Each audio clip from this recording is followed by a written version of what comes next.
안녕하세요. 팩트성형외과 윤종호 원장입니다.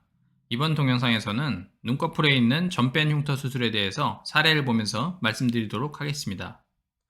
튀어나온 전뺀 흉터는 화장으로도 가릴 수가 없고 조명의 방향이나 얼굴 각도에 따라 그림자가 지면 더 도드라져 보이기 때문에 평평한 점에 비해서 더 신경이 많이 쓰일 수밖에 없습니다.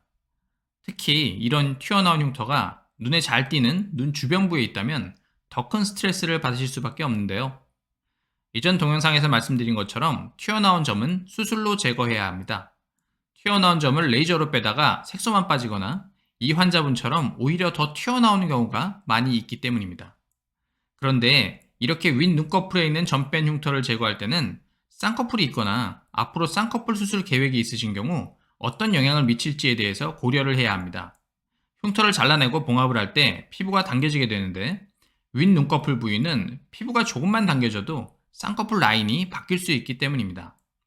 따라서 눈꺼풀에 있는 튀어나온 점이나 점뺀 흉터 제거 수술을 할 때는 쌍꺼풀에 미치는 영향을 고려해서 흉터 제거 수술을 디자인하고 흉터 제거 수술 후에 쌍꺼풀 수술을 어떻게 할지까지 미리 계획을 세워서 수술을 해야만 합니다.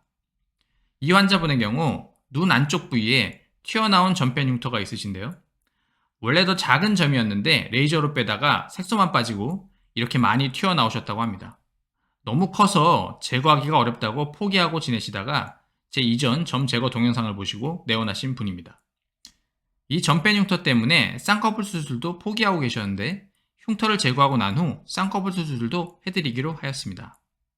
안쪽으로 좀 더 작은 튀어나온 점뺀 흉터도 있는데 이번에는 큰 건 먼저 제거하기로 하셨습니다.